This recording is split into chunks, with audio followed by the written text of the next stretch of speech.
আসসালামু আলাইকুম, সবাই কেমন আছেন? পপি কিচেন ভিডি চ্যানেলে আপনাদের সবাইকে স্বাগতম।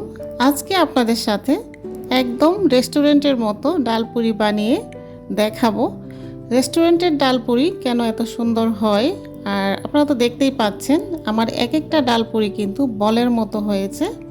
তো কিভাবে আমি ডালপুরিগুলো তৈরি করেছি আমার সাথে থাকুন, দেখুন। এখানে আমি একটা বাটির সাহায্যে আটা নিয়েছি। এখানে আমি 200 গ্রাম পরিমাণ আটা নিয়েছি। আটাগুলো অবশ্যই চেলে নেবেন, এতে করে ডালপুরির জন্য যে ডোটা তৈরি করবেন এই ডোটা কিন্তু একদম পারফেক্ট এবং সুন্দর হবে।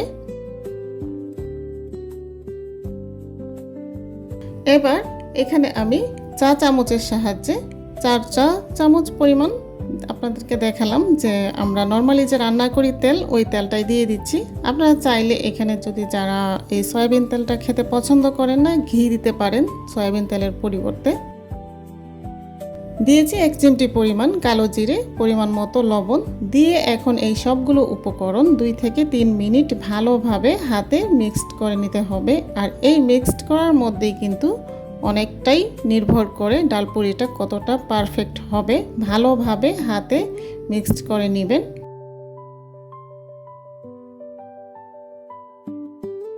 এখন দেখুন এখানে আমি একটা কাপের সাহায্যে পানি নিয়েছি। পানিটা একবারে দেওয়া যাবে না, একটু একটু করে পানি দিয়ে এই ডোটা তৈরি করতে হবে। আমরা নর্মালি বাসায় তো পরোটা বানাই, পরোটার জন্য যে ডো তৈরি করি সেম ওইভাবেই একটু একটু করে পানি দিয়ে ডোটা তৈরি করতে হবে। আজকে আমার চ্যানেলটি যারা নতুন ভিজিট করেছেন, যদি ভালো লাগে আমার পুরো রেসিপিটি, চ্যানেলটা সাবস্ক্রাইব করে পাশে থাকবেন। আপনাদের একটা লাইক, একটা কমেন্ট, সাবস্ক্রাইব আমার খুবই উপকার।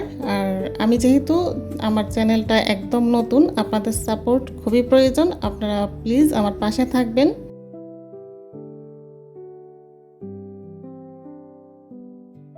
এই তো দেখুন আমার কিন্তু ডোটা প্রায় হয়ে গেছে। এখন এই ডোটাকে একটা বাটির সাহায্যে ঢেকে রেখে দিতে হবে। মোটামুটি আধা ঘন্টার মতো যদি ঢেকে রাখেন তাহলে এটা কিন্তু এমনি এমনি সেট হয়ে যাবে।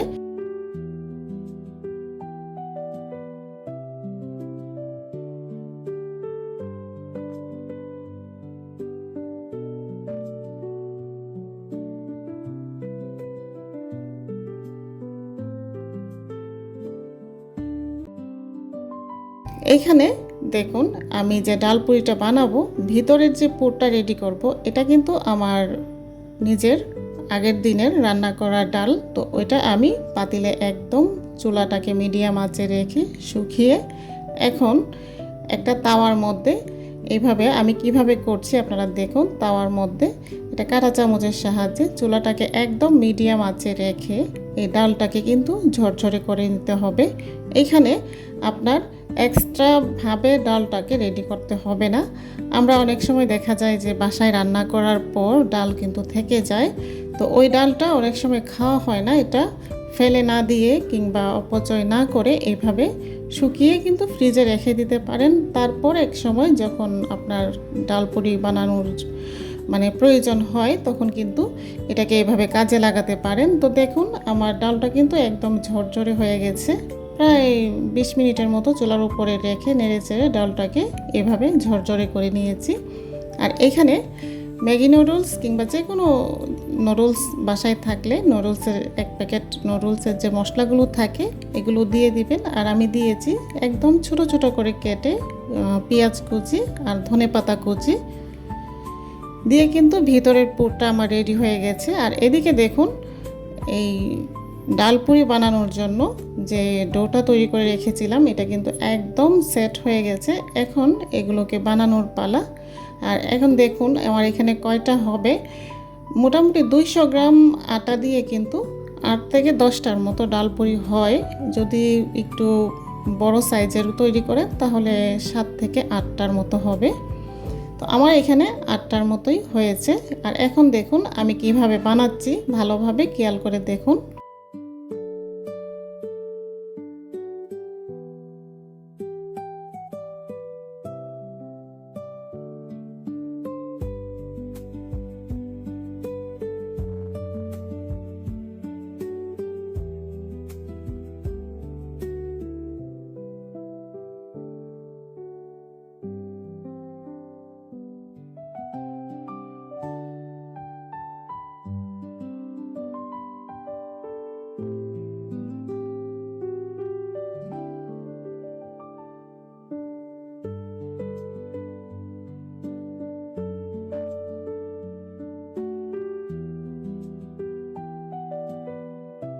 ডোটাকে কিন্তু ছোট ছোট করে যে আমি ডোগুলো তৈরি করেছি এইগুলোকে কিন্তু একদম মানে মাঝখান থেকে টেনে মানে বড় করবেন না, সাইড থেকে টেনে বড় করবেন, এতে করে সাইড মাঝখানটা পুরো থাকবে।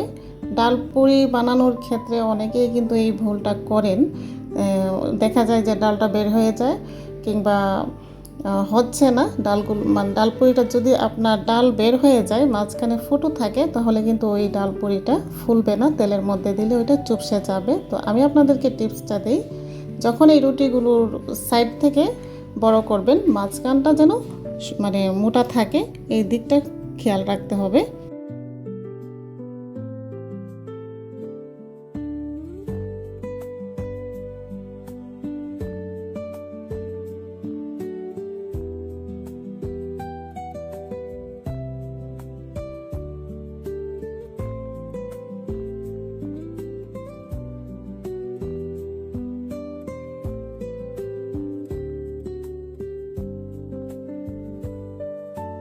আমার আশেপাশে কিন্তু একটু সাইড নয়েজ বেশি, এই জন্য আমি মাঝে মাঝে চুপ হয়ে যাই, আশা করি আপনারা বুঝবেন।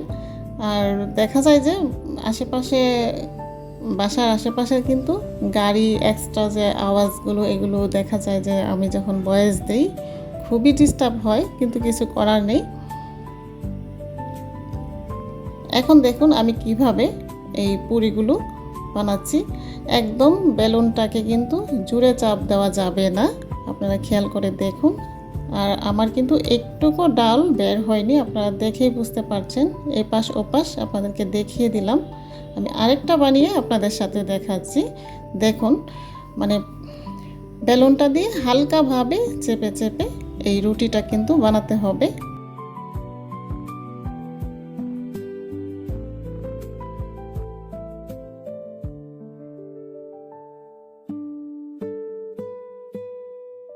দেখুন দুই পাশ থেকে কোনো পাশেই কিন্তু আমার ডালটা বের হয়নি। আপনাদের সাথে 2 থেকে 3টা আমি কিন্তু বানিয়ে দেখিয়েছি, বাকিগুলো অফ ক্যামেরায় আমি বানিয়েছি। আর এই তো দেখুন সবগুলো আপনাদেরকে দেখাচ্ছি, একটা রুটি থেকেও কিন্তু ডাল বের হয়নি। আর ডাল যদি বের হয়ে যায় তাহলে কিন্তু ওই ডাল পুরিটা একদম মানে বলের মতো ফুলবে না। তো দেখুন এখন আপনাদের সাথে ভেজে শেয়ার করছি। তেলটা অবশ্যই গরম হতে হবে, তা না হলে কিন্তু পুরিটা ফুলবে না। প্রথম অবস্থায় একটা ছোট আটার টুকরো দিয়ে দেখবেন যে তেলটা ভালোভাবে গরম হয়েছে কি না। যারা নতুন বানাতে চাচ্ছেন তাদের জন্য আমি বলবো আমার রেসিপিটা পুরোটা যদি ফলো করে বাসায় তৈরি করেন একদম পারফেক্ট হবে। এই তো দেখুন আমার পুরিটা কিন্তু, আর এটা যেহেতু প্রথমবার দিয়েছি এটা একটু কম মানে ফুলবে, পরবর্তীতে যতগুলো ভাজবো সবগুলো তেলটা ভালোভাবে গরম হয়ে আসলে পরে কিন্তু পুরিগুলো আরও ভালোভাবে ফুলে। এক একটা পুরি আমি তো বললাম যে বলের মতো, আর আমি একটু বড় সাইজ করেই বানিয়েছি যেন একটা খেলেই পেট ভরে যায়। তো আমার এখানে মোটামুটি 8টার মতো ডাল পুরি হয়েছে।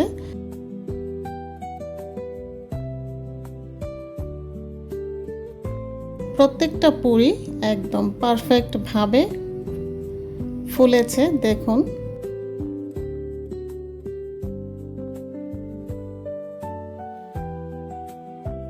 যারা যারা এখন পর্যন্ত একটি লাইক দেননি আপনাদের কাছে একটি লাইক চেয়ে নিচ্ছি, আর চ্যানেলটি সাবস্ক্রাইব করে পাশে থাকবেন। আমার নতুন চ্যানেল, আপনাদের সবার সাপোর্ট প্রয়োজন, সবাই আমার চ্যানেলটি সাবস্ক্রাইব করে পাশে থাকবেন।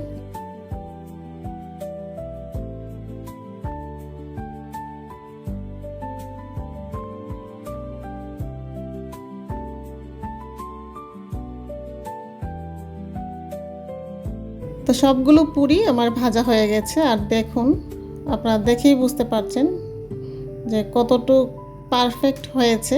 একটা আপনাদেরকে একটু হাতেই ছিঁড়ে দেখাচ্ছি ভেতরটা কতটা সুন্দর হয়েছে। খেতেও কিন্তু খুবই মজা হয়েছিল।